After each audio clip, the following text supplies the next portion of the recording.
João 8,32, versículo extremamente conhecido da igreja, diz assim: E conhecereis a verdade, e a verdade vos libertará. Amém. Vamos orar? Obrigado, Senhor, pela bênção que é abrir a Tua palavra, lê-la e depois meditar, Senhor Deus, a respeito dela e de todas as suas implicações para a nossa época, especialmente no que tange à educação dos nossos filhos e na condução da nossa sociedade. Não teremos sucesso nenhum, Senhor, se nesse exercício agora de meditação tentarmos fazer simplesmente pela nossa razão. Mas se Teu Espírito nos auxiliar, submetendo, Senhor Deus, os nossos pensamentos à Tua santa lei e nos fizer, Senhor Deus, conduzir por um caminho onde a verdade é buscada por meio do conhecimento genuíno, então o Senhor irá nos libertar mais uma vez, Senhor, para que com o conhecimento da Tua palavra possamos viver melhor, agir, Senhor Deus, de forma mais santa e glorificar o Teu nome. Ó Deus, nos auxilie essa noite, em Cristo, nosso Senhor. Amém. Amém. Conhecimento liberta.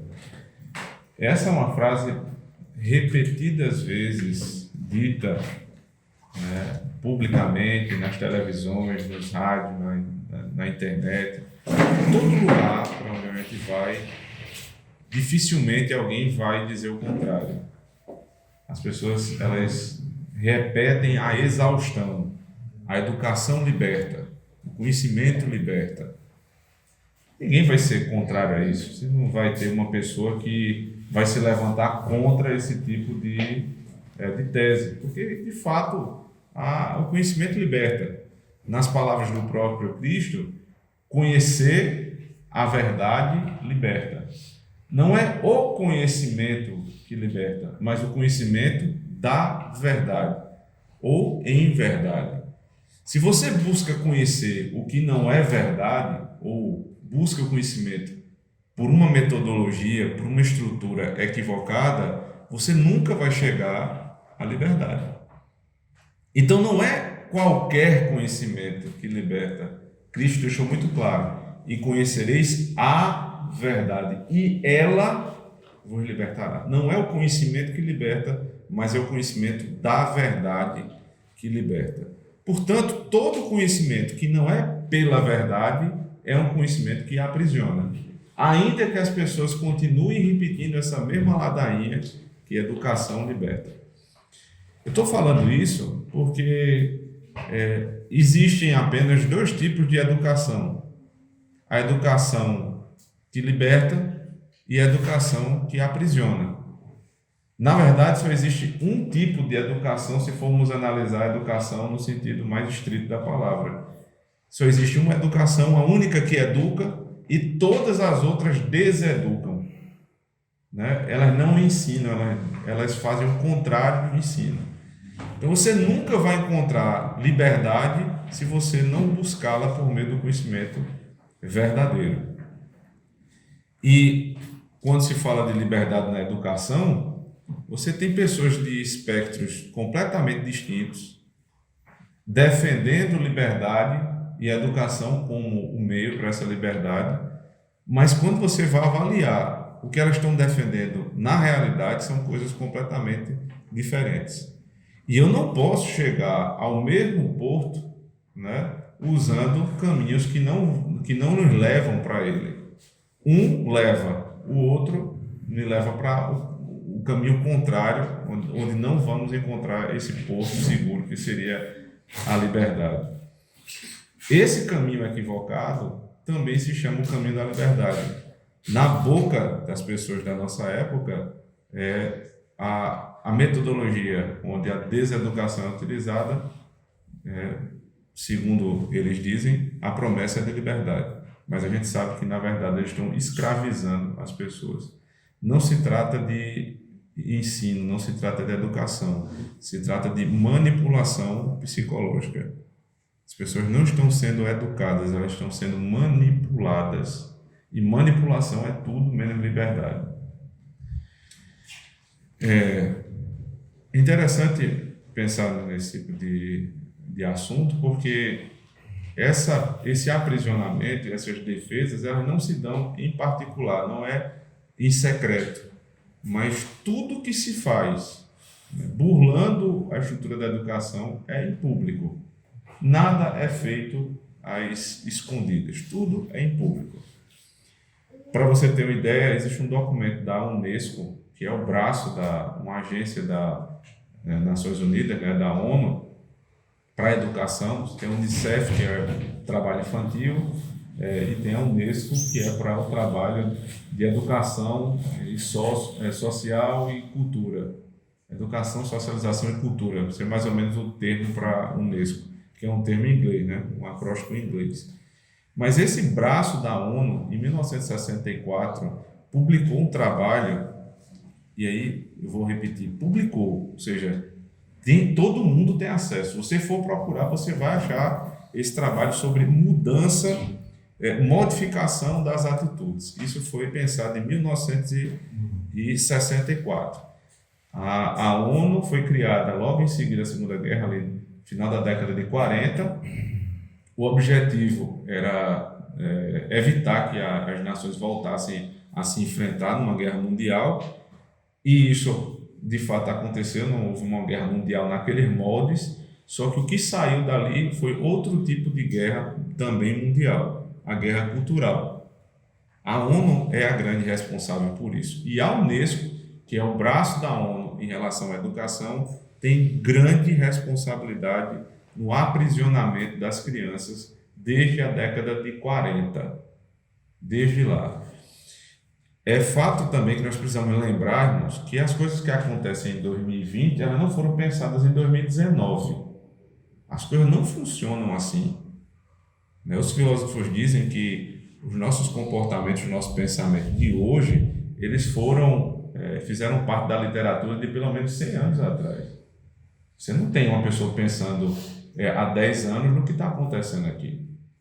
Ideologia de gênero, tem um trabalho, tem uma palestra do professor Aloysio Dantas na internet sobre ideologia de gênero.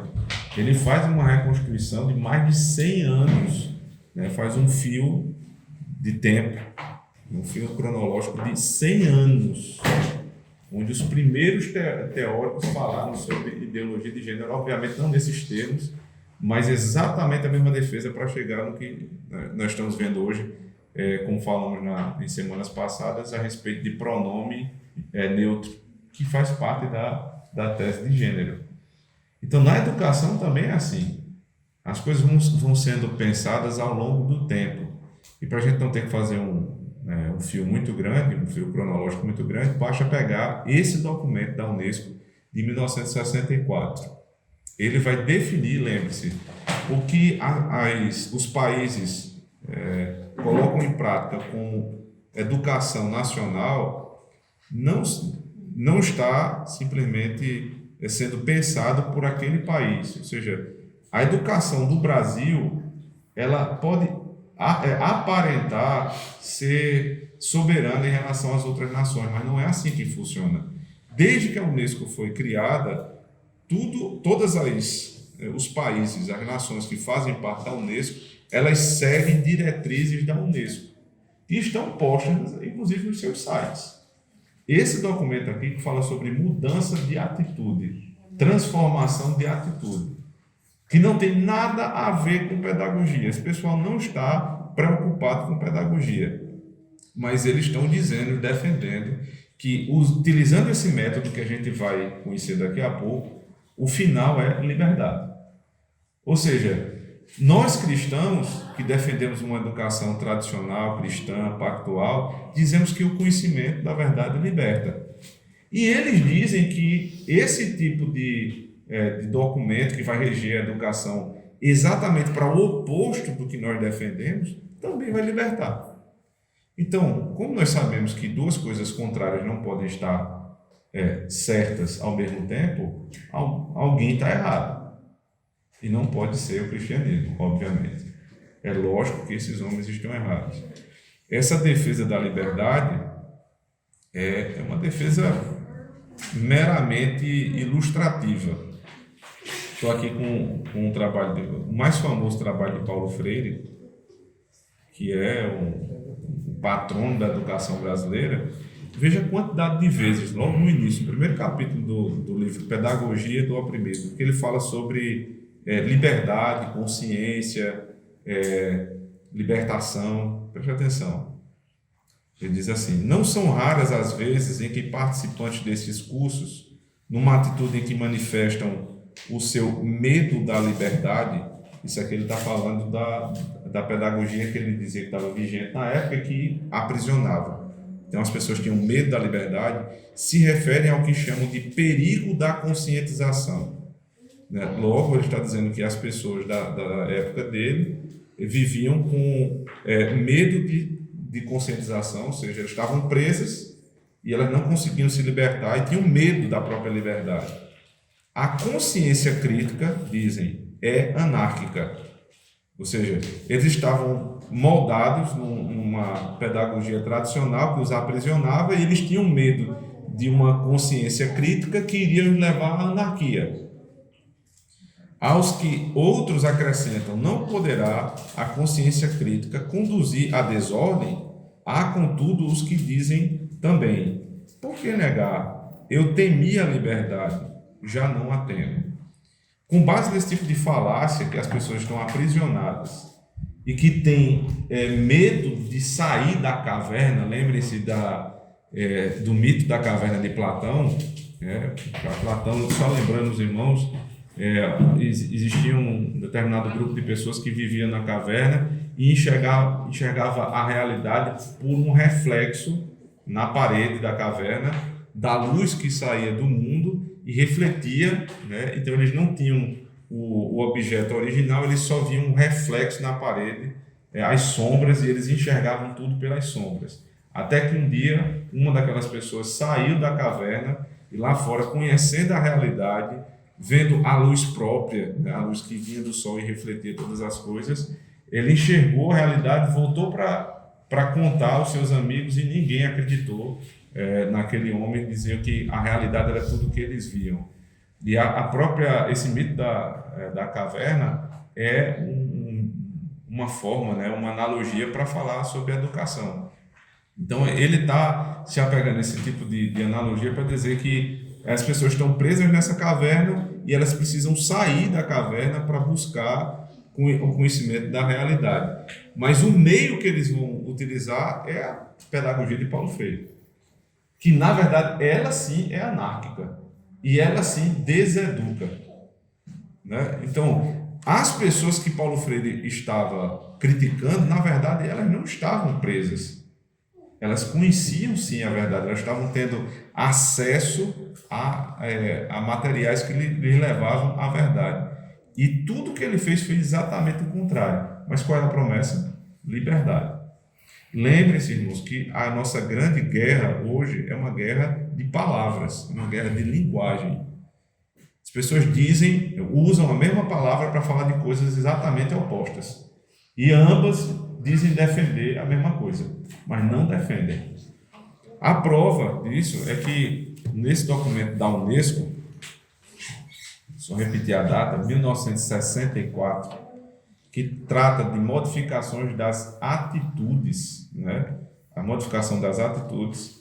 O autor diz assim: em 1964, a Unesco publicou um importante trabalho intitulado A Modificação das Atitudes.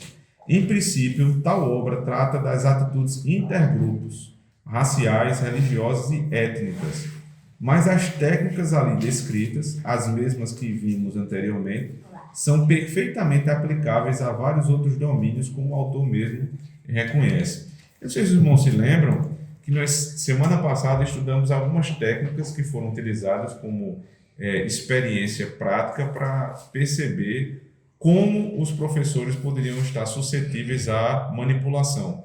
Então, veja só, o documento de 64 é uma documentação escrita, né, a partir de experimentos práticos que foram feitos anteriormente. Só lembrando quais são os experimentos. Um desses experimentos, se pegou, foi levantada uma pesquisa onde um professor, né, professores voluntários foram tomados, colocados em determinado local, e um aluno, ele era colocado ali nessa mesma sala, e era feito um jogo de memória com esse aluno. Era dita uma palavra, o aluno teria que repetir. Depois eram dito duas palavras, ele tinha que repetir as duas. As três, até ele errar. Caso ele errasse, segundo esse experimento, o professor lhe daria um castigo.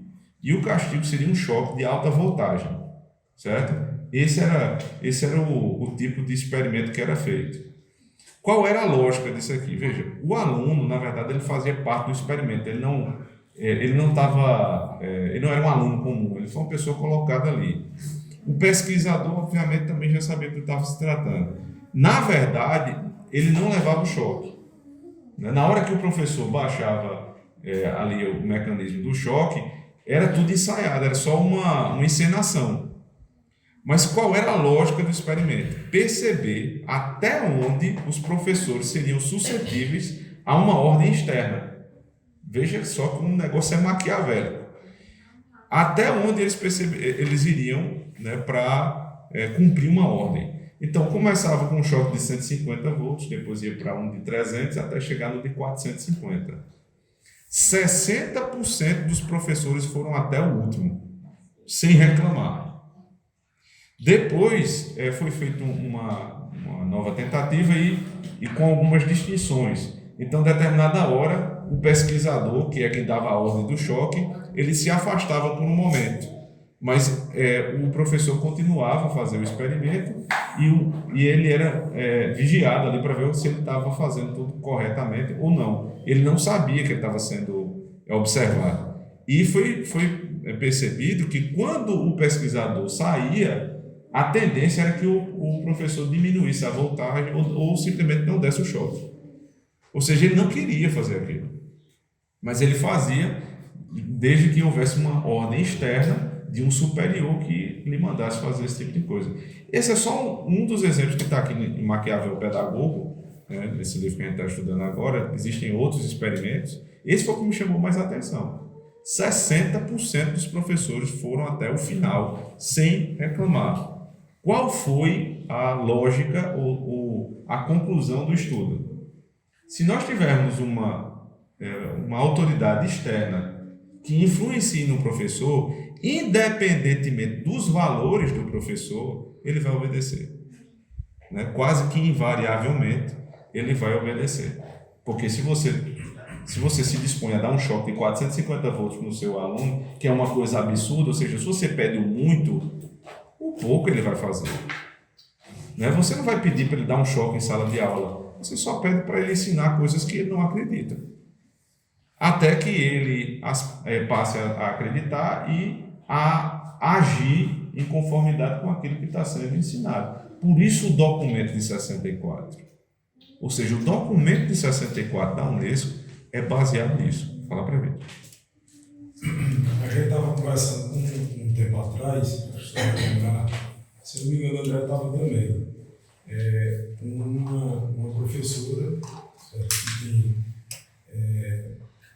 um apreço pela educação cristã clássica e tudo mais, mas que estava totalmente disposta a fazer uma concessão, a concessões para que se pudesse montar uma estrutura escolar, por exemplo, para receber a chancela do MEC. Não, é besteira. O currículo não é tão ruim assim, não. O que o MEC realmente exige, dá para você fazer tranquilo. Você faz ali e depois sobra muito tempo para você ensinar o que realmente importa. Vocês estão lembrados do que mas é esse tipo de concessão. Nome e endereço, só não lembro o CPF, mas eu sei exatamente o que você está falando. É isso aí. Se você faz um experimento do muito e o cara, 60% é mais da metade, é muita gente. Então, se eu pedir para dar um choque de 450 volts e o pessoal for, imagine se eu pedir só para... Vamos fazer uma concessão aí? Tu ensina o que tu quer, mas ensina também o que a gente está colocando. Isso aí foi uma quebra de paradigmas com os professores. E aí, especialmente na França, onde é o país, a origem, né, de todos esses experimentos, foram criadas as IUFMs, que eram os centros de treinamento para os professores. Porque, veja só, o negócio é muito bem montado. Primeiro é o experimento para saber até onde vai essa manipulação. Depois, né, você tem um documento mundial, de alcance mundial, que vai ter como objetivo mudar as atitudes. E ninguém está falando aqui de educação, não. No documento, ninguém está disposto a ensinar, a educar, não. A questão é mudar atitudes, né? Revolução cultural. Depois, o que é que você faz? Você precisa mudar primeiro. Antes de mudar os alunos, você precisa mudar quem? Os professores. Então, essas IUFMs na França, ou seja, foram centros acadêmicos de formação mestres, eles passaram a mudar a cabeça dos professores, para só então você chegar até os alunos. Por exemplo, na medicina você tem anatomia e fisiologia. A anatomia estuda a estrutura do corpo, é o corpo em si. E a fisiologia é como ele vai funcionar. Basicamente é isso que você estuda para entender o corpo humano. Obviamente, várias em abrangência muito superior a isso, né? Eu estou sendo bem resumido aqui. Na educação, na pedagogia, você tem a história da pedagogia, que é como se fosse a anatomia, a estrutura da pedagogia, e você tem como ela funciona, as metodologias, as técnicas. Nas escolas de pedagogia de hoje, não se estuda mais a história da pedagogia. A ênfase são nas técnicas e métodos. Porque se eles forem estudar a história com seriedade, muitos alunos vão descobrir que a pedagogia nem sempre foi como ela é hoje. Eles vão precisar encontrar Aristóteles, eles vão encontrar o ensino clássico, eles vão encontrar uma outra forma de se ver a educação, não de maneira ateia, mas de maneira cristã. E isso não é interessante. Então, o que se estuda nas faculdades de pedagogia hoje são frações da história e, na maior parte, a metodologia. Eu estava conversando com uma pedagoga há pouco tempo e ela disse que a ênfase era justamente essa agora, que os novos professores eles fossem direto para a sala de aula para aprender o método. Eles não precisam aprender a história, ou seja, a estrutura. Eles precisam aprender o método. Qual é o método vigente? E as pessoas amam metodologias modernas, coisa atual, né, Christian? Engraçado, eu estava olhando no Instagram, aí vi o Instagram do Weintraub, ele comemorando que basicamente isso que você estava falando aí, tipo, o método de alfabetização, né, sugerido pelo Ministério da Educação foi aceito por 75% dos estados e municípios, que era um tema muito controverso, né, a questão do método FOND e outras coisas que tinham lá. Mas assim, tipo, o que você está falando, tipo, quando tem alguém que alguma autoria, quando a autoria imposto para o professor em sala de aula, ele consegue executar isso com mais facilidade do que quando parte do próprio indivíduo. Você veja que toda a estrutura da educação, a gente já falou isso aqui, mas nunca é demais relembrar, toda a estrutura da educação brasileira, e mundial, do Ocidente pelo menos é assim, é sempre nacional. Quase sempre vai ser nacional. No Brasil você tem a Base Nacional Curricular Comum, ou seja, onde você for, você vai estudar a mesma coisa. E isso tudo centralizado no governo central, no governo federal. Ou seja, tudo depende de Brasília, o que é uma desgraça, não tenho dúvida que é uma desgraça. E Brasília não responde a Brasília, Brasília responde à Unesco. Nesses termos aqui que a gente vai ler agora, veja só. Isso aqui é a página 24 desse documento. No que concerne à formação e à modificação das atitudes da sociedade em geral, os corolários dos resultados acima mencionados são evidentes. Veja, ele está fazendo uma avaliação de resultados que ele citou acima e no que concerne à formação e à modificação das atitudes da sociedade em geral. Os caras não estão pensando aqui em educação, eles estão pensando na mudança da sociedade. É engenharia social. É engenharia social, não tem nada de pedagogia, é só engenharia social. Aí depois ele diz: os corolários desses resultados para a modificação das atitudes no plano da vida social são evidentes. Ninguém está preocupado em educação, não. O que eles estão preocupados é em mudança de atitudes, ou seja, você pensava de uma forma e agia de acordo com o seu pensamento. Eu preciso mudar o seu pensamento para mudar a sua atitude. Se vocês se lembram, a gente também já citou aqui, depois da Segunda Guerra Mundial, e é imprescindível estudar, nem que seja o mínimo a respeito das guerras, senão a gente não vai entender muita coisa não. Mas logo depois da Segunda Guerra, onde se prometeu essa paz mundial, não se lançariam mais armas uns contra os outros, baixaram-se as armas de fogo e foram levantadas outras armas. Criou-se também, que as pessoas pensavam que o comunismo estava esmagado, não tinha mais força, criou-se uma forma nova de buscar o socialismo, por meio da chamada Escola de Frankfurt. Os irmãos já ouviram falar dessa escola aqui, que também tinha por objetivo a formação de uma nova sociedade, não por meio da Revolução Armada, mas por meio da Revolução Cultural. E um grande, enorme exemplo de um produto da Escola de Frankfurt é a nova esquerda brasileira. E especialmente uma deputada bem novinha, vocês sabem quem é? Tabata Amaral. Tabata Amaral é fruto do que foi pensado após a Segunda Guerra. Ela é aquela menina de esquerda, claramente de esquerda, que defende posições progressistas, especialmente no campo moral, mas que ela vem carregada de aparente intelectualidade. Estudou em Harvard, né? Fala bem, é bem articulada, é uma nova, tem um bom aspecto, porque a esquerda tinha aquele aspecto pesado. Lula, para poder ganhar a campanha de 2002, teve que mudar o aspecto físico dele, inclusive, porque pegava mal, o brasileiro não gosta daquilo, daquele olhar muito revolucionário.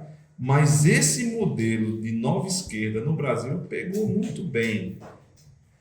Pegou muito bem. E se vocês olharem direitinho, as próximas eleições presidenciais, elas não vão tender a ter pessoas como Lula novamente, como o principal interlocutor da esquerda. Lula passou o tempo dele, não quer dizer que ele não tenha influência, mas não é mais o tempo dele, né?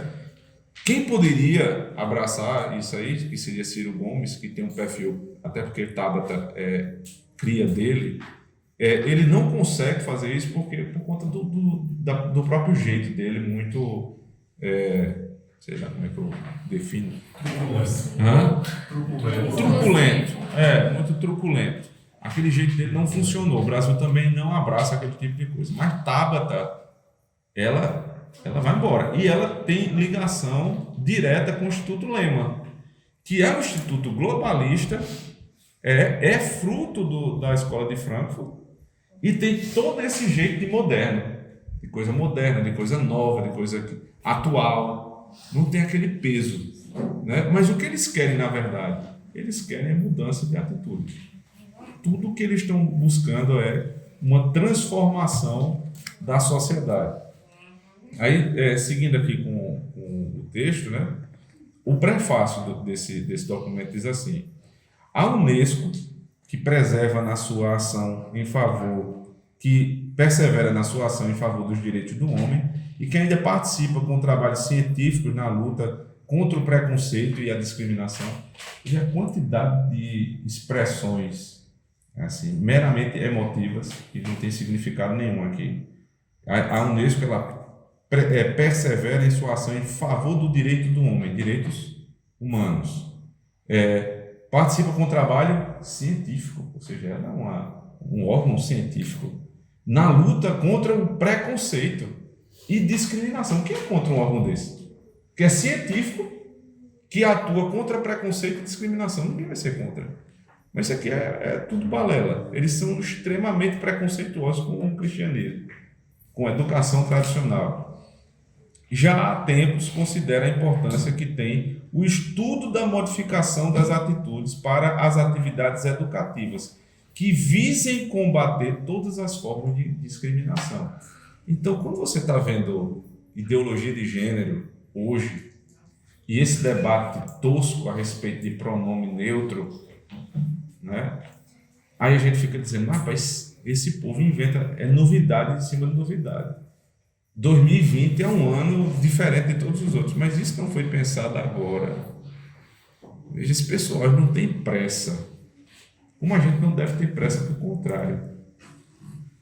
A gente não deve ter pressa para a gente ter, em 2022, uma escola grande em Campina Grande. Não tem que ter pressa para isso. Porque qual é o objetivo com isso? Esse povo, eles passam décadas pensando, né, experimentando, verificando o que é que dá mais certo, o que não dá, para fazer o mal. E aí a gente coloca um sentimento que é contrário ao nosso, né, como cristãos, que temos um viés mais conservador, que deveria nos fazer tender a mudanças mais paulatinas, sistemáticas, mais paulatinas. A gente quer mudar tudo do dia para a noite. E isso é um sentimento revolucionário. Isso não tem nada a ver com a gente. Aí cai nesse tipo de erro, para ver se o Luciano deu exemplo. Não, gente, vamos formar aqui uma escola, me lembro da história. Tem fulano de tal que quer investir de um estado aqui do norte do país, do nordeste do país. Eles têm dinheiro, o MEC vem e chancela, a gente faz uma escola meia boca, né, que a gente vai ensinar o que a gente quer, mas ensina o que o MEC quer também. E aí fica tudo bem, porque a gente vai ter abrangência, vamos aqui atingir muitos alunos do dia para a noite e o impacto vai ser muito grande. Se aí você parou para pensar, quem são os professores dessa escola? Você não notou que o problema começa com os professores? Que o negócio foi montado para que todo o sistema tivesse corrompido, inclusive os próprios professores, inclusive os materiais. As igrejas, no início, né, a gente estava olhando para as igrejas, elas sofrem disso. Com esse mesmo discurso de que, não, vamos tirar isso aqui do evangelho que não agrada, vamos tirar isso aqui, não vamos fazer isso aqui e tal. Aí a igreja incha, aí vai dizer, tem não sei quantos mil evangélicos no Brasil. Aí você olha quem são, né, os evangélicos no Brasil. A outra contagem é 40 e poucos milhões. Se todo mundo levasse o evangelho a sério, como é que o Brasil seria? Era outro país, né? Eu vejo a nossa dificuldade aqui, conversando com o professor Leandro, para encontrar material e para encontrar referência de escolas que sejam semelhantes à nossa.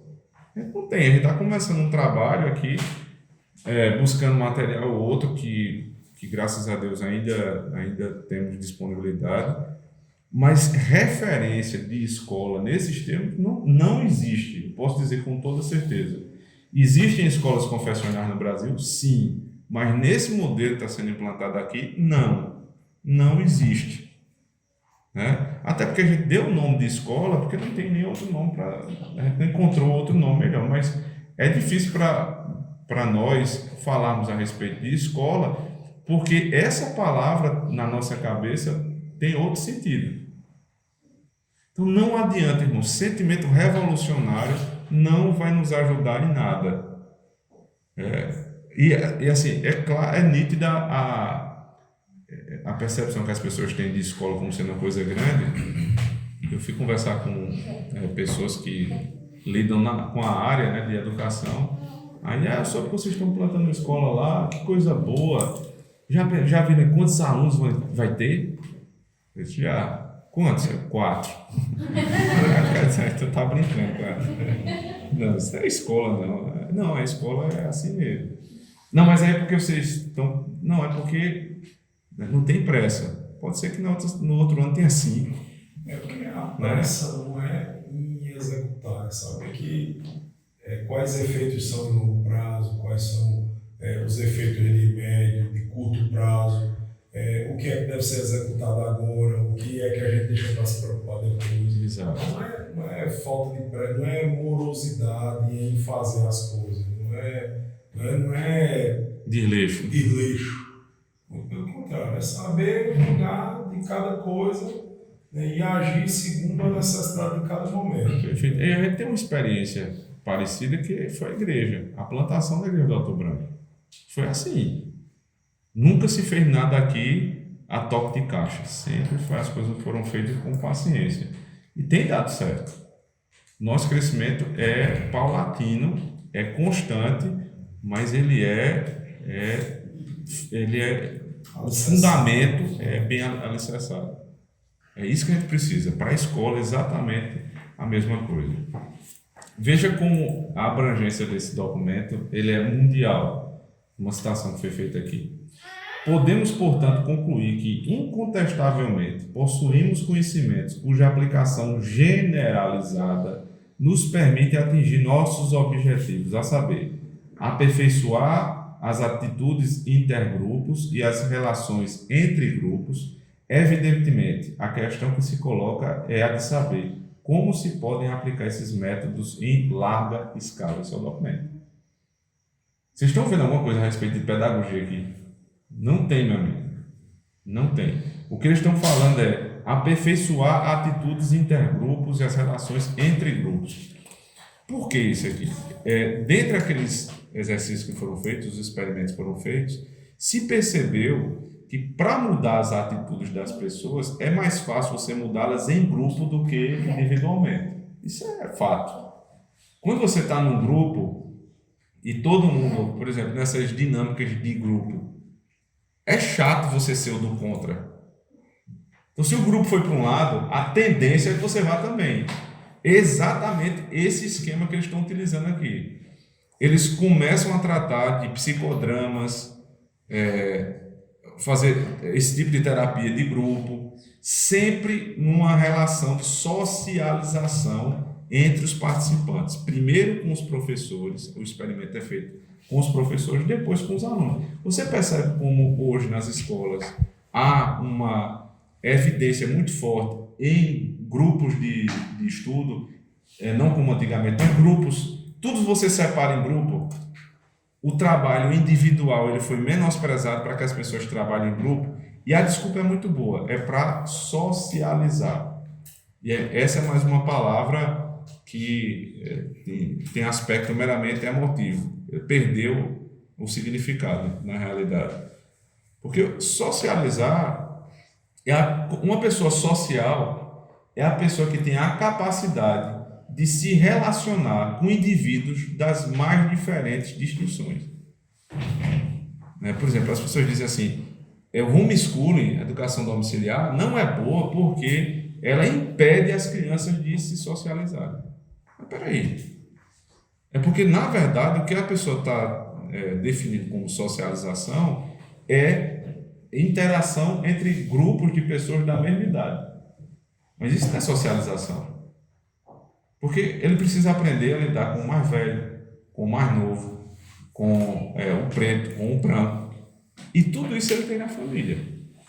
Porque na família ele tem um avô, ele tem a avó, ele tem um tio, ele tem um primo, ele tem em casa o vizinho, ele tem o irmão, ele tem o pai e a mãe. E essas pessoas realmente fazem uma interação social. Tem a igreja. Então, quando a gente diz assim que educação domiciliar, que não é a nossa pauta aqui, é só para deixar claro que isso é um argumento falho, ela gera uma criança antissocial, isso não tem correspondência nenhuma na realidade, porque é o contrário. Indivíduos que são criados ou educados nas suas casas, eles têm muito mais propensão a aprender a lidar com as distinções, até porque eles estudam geralmente com crianças de idades diferentes. Porque o irmão tem 2, o outro tem 5, o outro tem 7. Eles têm que aprender, inclusive, que a professora, que é a única, que é a mãe deles, tem que dar atenção ao de 7, ao de 5 e ao de 2. O professor tem que se virar. Isso é socialização. Essa defesa de faixas etárias, você aprende de acordo com a sua faixa etária, ela vai crescendo com a gente até chegar no momento em que a igreja tem que ter um culto jovem, por exemplo. Percebeu isso? Por quê? Os jovens eles precisam interagir entre si. Existe uma igreja em Campina Grande, a gente morava na Liberdade na época, Jardim Paulistano, perdão, morava no Jardim Paulistano, tinha uma igreja lá, que de um lado da rua era o prédio dos adultos e do outro lado era o prédio dos jovens e das crianças. Então, no dia de culto, os pais iam para um prédio, os jovens iam para um prédio e as crianças iam para um prédio. Cada um cultuava com as pessoas da sua própria idade. Isso começou aonde? Isso começou na pedagogia secular e entrou na igreja. Tem isso em Recife, na Igreja Presbiteriana das Graças. Tem um culto convencional lá.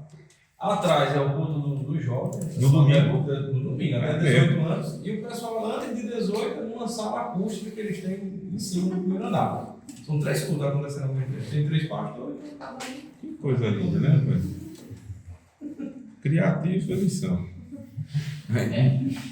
A educação, ele diz assim: as citações anteriores que fartamente demonstram o papel que alguns pretendem para as ciências sociais na manipulação psicológica das populações, acrescentamos ainda as seguintes, que tratam particularmente da educação.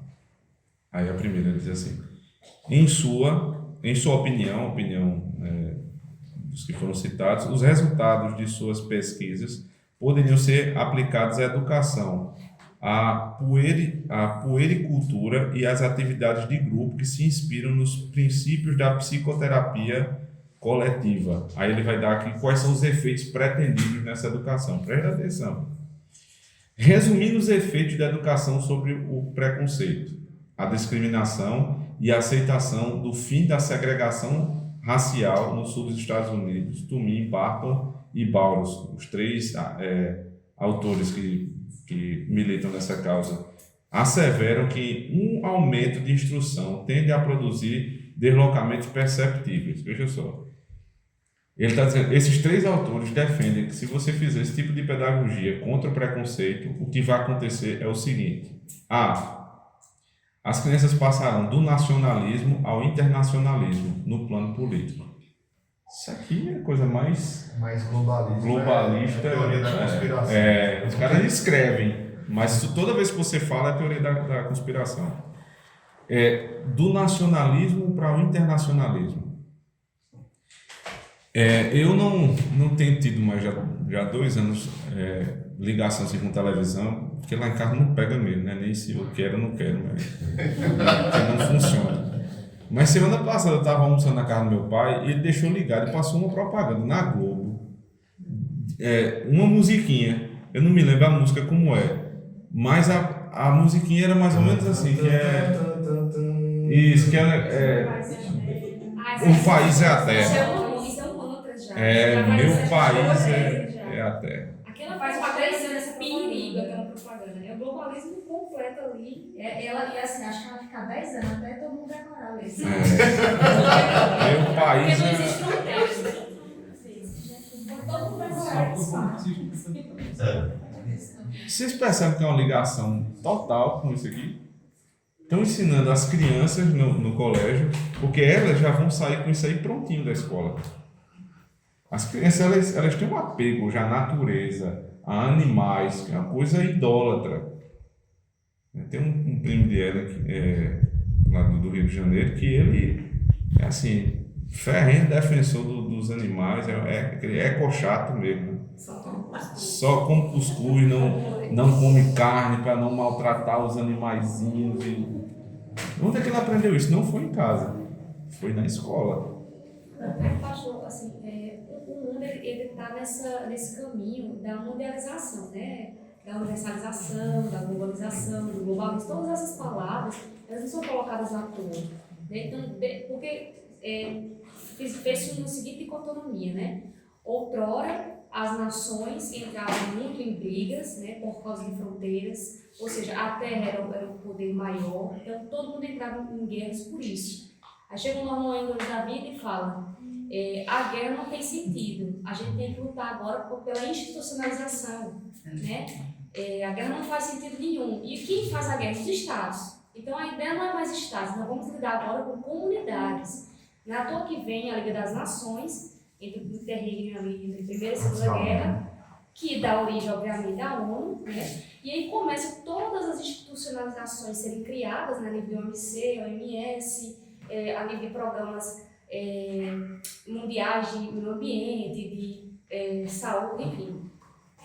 E esse é um projeto internacionalista do mundo. Então, isso é uma coisa que é de cima para baixo e ao mesmo tempo de baixo para cima, entendeu? Então, o mundo caminha dentro dos estudos internacionais nessa ideia de internacionalização. Por isso que as relações internacionais hoje, ela cresce, né, nesse caminho e não tem mais como voltar. Porque voltar significa o quê? Significa, como é que eu posso falar? Retroagir na história internacional. Tanto que se você entra na ideia de historização, a história de todas as disciplinas, como é que eles colocam? Eles colocam de maneira evolutiva. Outrora, o homem era guiado pela religião, né? Agora vem o Renascimento, o Iluminismo, e a ideia é o homem tem que ser guiado pela sua cabeça. Só que o homem não pode ser guiado pela sua cabeça individualista, mas sim pela comunitária, do coletivismo. Isso vai se colocando em todas as esferas, entendeu? E quando você vê, chegou exatamente aqui, como o senhor mesmo fala. Isso não é uma ideia de hoje, isso é uma ideia de sempre. É tanto que o movimento de meio ambiente, que foi exatamente o fluxo e o clímax, na verdade, foi exatamente na década de 60. Em 1962 tivemos a Conferência da Biosfera, da Biodiversidade, mas nenhum outro nome. Em 1968 nós tivemos o documento Crescimento Zero, né, que os estados teriam que parar de crescer, vinham os estados desenvolvidos dizendo que tem que parar de crescer. Aí começa uma discussão enorme. Aí em 1972 vem quem? Exatamente a primeira conferência do meio ambiente mundial, onde agora a pauta era a mundialização da questão ambiental, as relações com o meio ambiente. E assim começa essa questão frenética, e essa ideia de desenvolvimento sustentável, que veio exatamente em 1998, é uma ideia de ecodesenvolvimento lá da década de 50, que nasceu da década de 60. Então está tudo interligado. Pessoal, a proposta é de internacionalização do poder, antes de qualquer coisa. Lembre-se disso. Você tem, como é que é a estrutura que sustenta isso? Você tem, em primeiro lugar, alguém que financia. Os financiadores disso aí seriam os chamados metacapitalistas, né? Foram sujeitos que ficaram tão ricos, num mercado livre, que agora eles não querem mais o mercado livre, para que eles tenham um monopólio de cada área. Então é o cara da Amazon que quer entrega só para ele, é o cara da rede social, né, Zuckerberg, que quer rede social só para ele, Bill Gates, que quer a parte de informática só para ele. Então essas pessoas, elas financiam essa estrutura, né? Financiam em termos, obviamente, estou falando aqui monetário, né? E você tem os grandes estados com ligação política à esquerda, como China, é a maior. China, Rússia, você teria ali como os grandes expoentes. E por trás de tudo isso você tem um aparato teórico que manipula com a mídia o pensamento das pessoas. Carlos Ramalhito, eu estava assistindo uma palestra dele sobre isso ontem, ele disse que muito provavelmente nos próximos anos a gente vai ter uma extinção dos estados como a gente conhece hoje. E a busca pela um globalismo total, o que é impossível. Veja só, isso aqui é impossível. Assim como o comunismo na economia é impossível, e foi essa mentira do comunismo em relação à economia foi desmentida em 1923 por Mises. Simples a teoria dele. Se você não tem preço, se você não tem mercado, você não tem preço.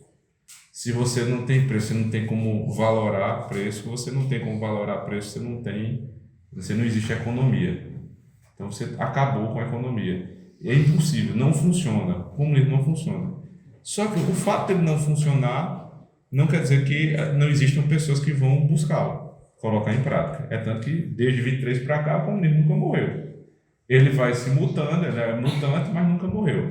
Exatamente como o globalismo. Ele é possível? Não, é impossível.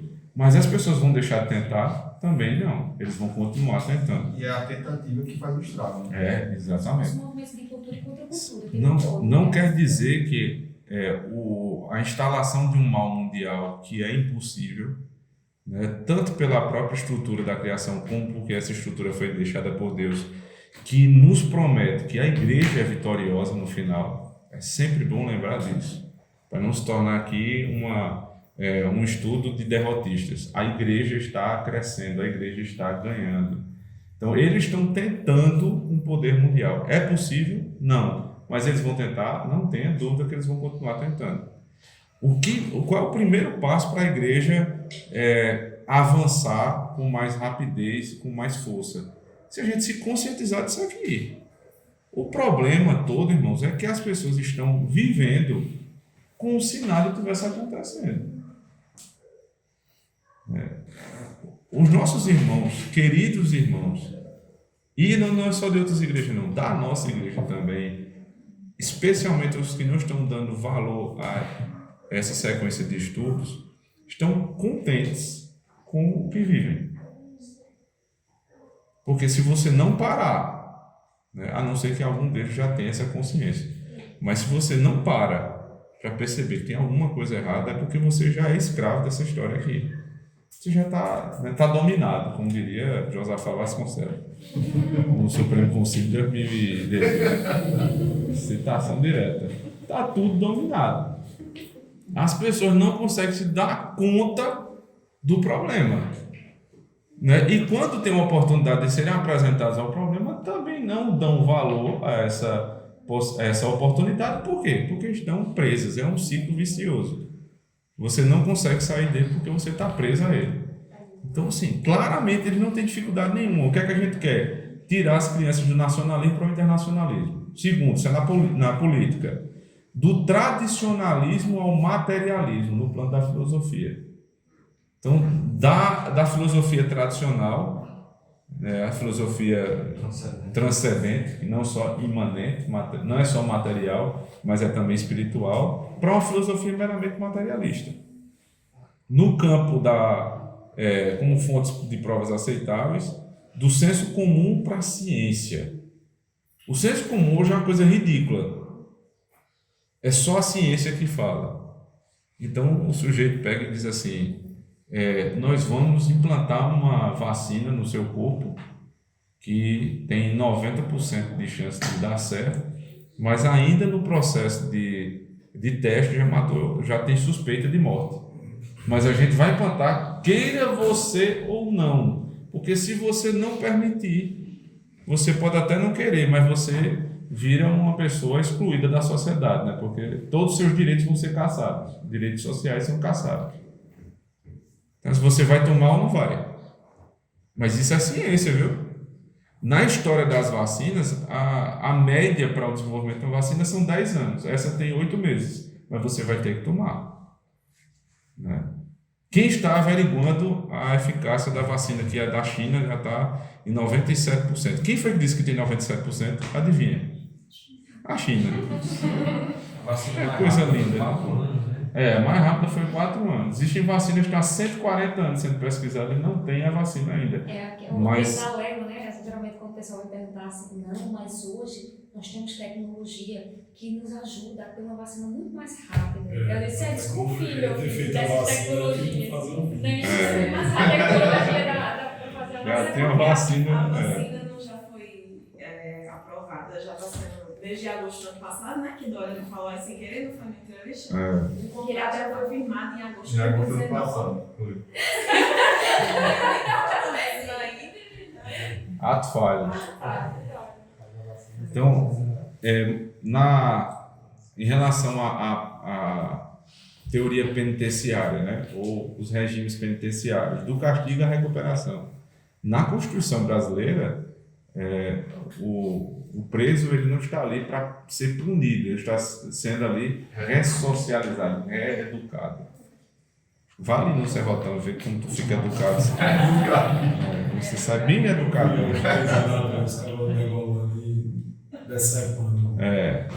Muito educado. Sai dali, você sai pronto para ir para uma faculdade. Da violência e da ação direta à legalidade como meios políticos. Da violência e da ação direta à legalidade. Então, por exemplo, você não tem direito à legítima defesa.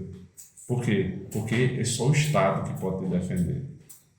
E isso é uma coisa que está sendo, né, a todo instante, está sendo martelada. Eu vi hoje uma cena muito, muito preocupante.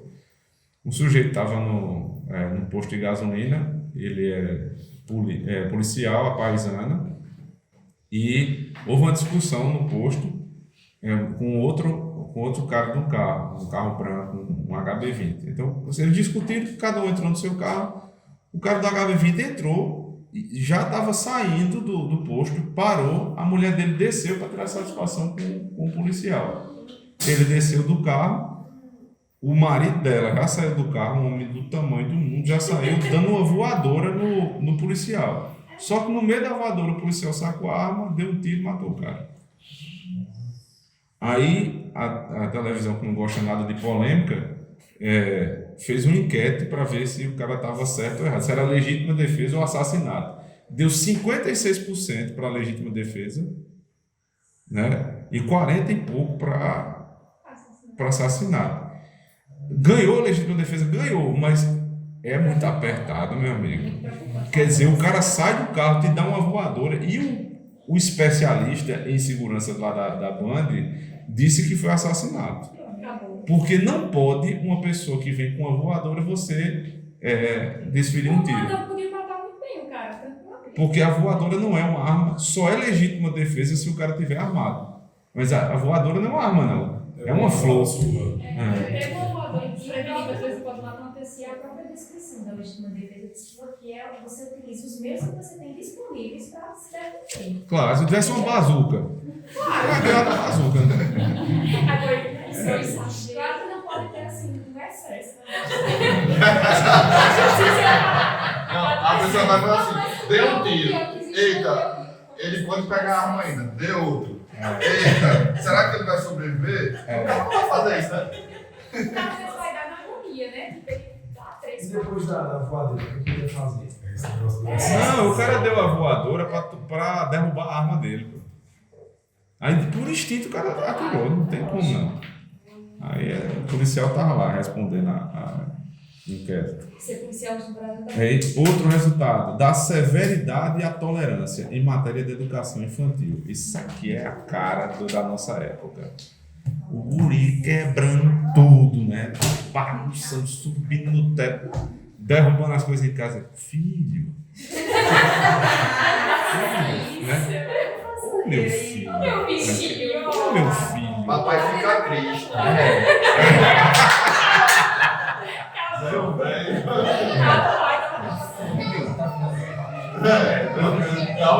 O menino quebrando a casa. O cara fazendo a visita, o menino derruba os troços do dono da casa. Meu filho, não faça isso, meu filho. Que falta de educação. Quer dizer, o menino tinha... Quando chegar, ele vai conversar. Conversar o quê, meu? Que conversa é essa? Mas isso vem de onde? É porque você tem agora toda uma metodologia para falar com o filho. Um dos pilares da educação é a autoridade. Você acabou com a autoridade, né? E o que é autoridade? Só para a gente definir, o que é autoridade? Acaba falar e obedecer. Pronto, isso aí é a coisa mais simples do mundo. A autoridade vem de autor. O que é autor? Alguém que faz alguma coisa. Na autoridade, eu mando e alguém faz o que eu mando. Se eu mandar meu filho fazer uma coisa e ele não faz, eu não estou tendo autoridade com ele naquele momento. Né, outro vídeo que eu vi, tem vídeo demais hoje em dia. Um menino saiu correndo na calçada, até publicaram isso hoje na internet. O menino saiu correndo na calçada e a mãe, menino, gritando atrás dele. Ele começou na calçada, depois ele correu para a rua. E o carro desviou em cima, bateu no outro carro para não matar o menino. Aí o cara que publicou mostrando assim que não brinque com seu filho quando você falar e ele não obedecer. Porque num negócio desse aí você vê a diferença. A mãe não teve um pingo de autoridade, né? Porque o menino não atendeu a voz que ela mandava ele parar. Então, da severidade à tolerância em matéria de educação infantil. Do sistema patriarcal à igualdade democrática em matéria de relações conjugais, né? Isso se dá na prática. Na prática é quem manda em casa, né? O sujeito diz assim, eu mando na casa, mas quem manda em mim é minha esposa. No final das contas, quem manda é a esposa, né? Isso inverte os papéis e, consequentemente, é um problema sistêmico para a casa inteira. São as chamadas famílias disfuncionais. E talvez as pessoas não se deem conta como isso é claro. Basta quando a criança pergunta alguma coisa, aí o pai diz, pergunta a sua mãe.